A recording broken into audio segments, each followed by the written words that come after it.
सामने जो है ना तकरीबन 5-7 गोले बहुत बड़े बड़े आकर ये लगते रहे, बार बार बदलाव इस तरह लगे हैं। तो उसके बाद वो रात ही लोगों में फिर सब लोगों को उठाया गया कि एरिया खाली किया जाए। अच्छा, तो ये इंडिया की तरफ से जो है ना फायरिंग हो रही है, ये हालात हैं। सामने जो है ना तकरीबन 5-7 गोले बहुत बड़े बड़े आकर ये लगते रहे, बार बार बदलाव इस तरह लगे हैं। तो उसके बाद वो रात ही लोगों में फिर सब लोगों को उठाया गया कि एरिया खाली किया जाए। अच्छा, तो ये इंडिया की तरफ से जो है ना फायरिंग हो रही है, ये हालात हैं। सवा माटी रात को सोए हुए थे तो 12 बजे शदीद फायरिंग की बात आई है। तो हमने देखा तो मस्जिद में ऐलान हो कि उन्होंने कहा ये एरिया खाली कर दो, तो महफूज मकाम की तरफ मंतकिल हो जाओ। हमने कहा निकले, बच्चे आगे चलेंगे। जो भारत ने कहा था, जैसे एयरफोर्स ने कहा था, एयरफोर्स को कहा गया और एयरफोर्स ने करके दिखाया। 9 प्लेस पे स्ट्राइक की है। 9 नंबर भी बड़ा ऑस्पिशियस नंबर होता है और स्ट्राइक हुई है। ये एयर और आर्टिलरी की मिक्स स्ट्राइक हुई है। तो इस मिक्स स्ट्राइक में अब आप देख लीजिए, चाहे मल्टी बैरल रॉकेट लॉन्चर्स तो नहीं, वो तो बड़ा एरिया वेपन है, पर artillery, precision guided artillery, surface to surface missile कुछ लगाया गया होगा। अब ये हमें पता करना पड़ेगा क्या कौन सी लगाई और एयरक्राफ्ट कौन से थे, कौन सा स्क्वाड्रन था। मेरा भी स्क्वाड्रन हो सकता है पुराना जिसमें मैं था। मैं इससे बहुत जैसे अब गर्व फील, मेरे को बहुत गर्वान्वित हो रहा हूँ मैं। पर इस सबसे बड़ी बात ये है कि ये इसके बाद पाकिस्तान रिटेलिएट करेगा और पाकिस्तान ने क्या कहना शुरू कर दिया होगा। ऑलरेडी मनगढ़ंत कहानियाँ भी बनानी शुरू कर दी होंगी। ठीक है, उनका हमारे मीडिया ने रिपोर्ट किया उनका F-16 गिराया है।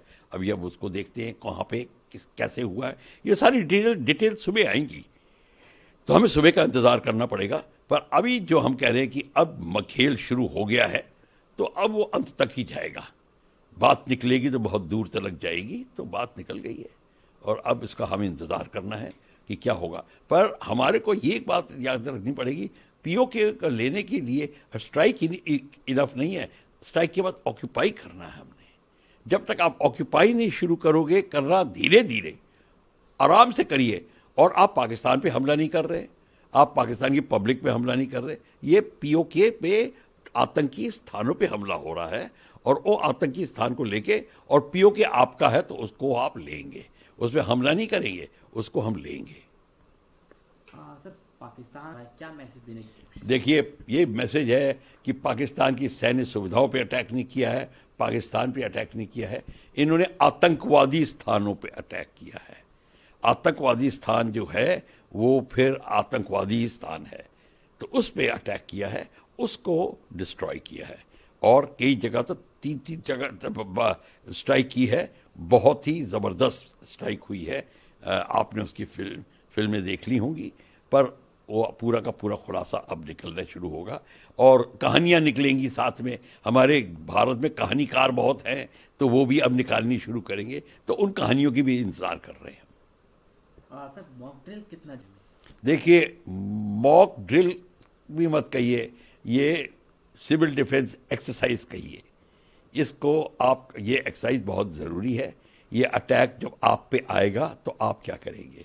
अभी तो अटैक कर दिया, वहाँ पे पब्लिक है नहीं तो ठीक है, पर वहाँ पे अगर हम लोग होते तो, कहने का मतलब है, इमेजिन करो तो आपके कई जगह पे जब वार्निंग मिलती है, आपको टाइम मिलता है अपने को बचाने के लिए, बंकर्स में जाने के लिए, उसकी प्रैक्टिस होनी चाहिए। अब आप बताइए, इस टाइम अगर सायरन बज जाए, हम भाग के नीचे कौन से बंकर में जाएंगे, कहाँ जाएंगे, बच्चों को लेके सबको, ये इसका प्रैक्टिस होनी चाहिए। और जो कंट्री लड़ाई में जाती हैं, जैसे यूक्रेन, आप उनके पूछिए जो 3.5 साल से कर रहे हैं, भाग रहे हैं रात को, जो सेकेंड वर्ल्ड वॉर में होता था। ये एक भारत बहुत ही जैसे खुशनुमा देश, खुशकिस्मत देश है कि हमारे पे ऐसे कभी अटैक नहीं हुए। ये जो बॉर्डर पे लड़ाई होती है, वो तो हम लोग सोफे पे बैठ के टेलीविज़न पे लोग देखते थे तो सोचते थे लड़ाई ऐसे ही होती है। पर अब लड़ाई जो असली होती है, जब पब्लिक इन्वॉल्व होती है, जब आप अपने लोगों को स्वर्गवास होते देखते हो, खून देखते हो, फिर उसको लड़ाई कहते हैं। तो अब भारत को अगर करना है, लड़ाई की बात की है, प्रैक्टिस करनी है, और प्रैक्टिस नहीं करी तो नहीं होगी। तो ये जो आप कह रहे हो ड्रिल्स, ये बहुत ज़रूरी है।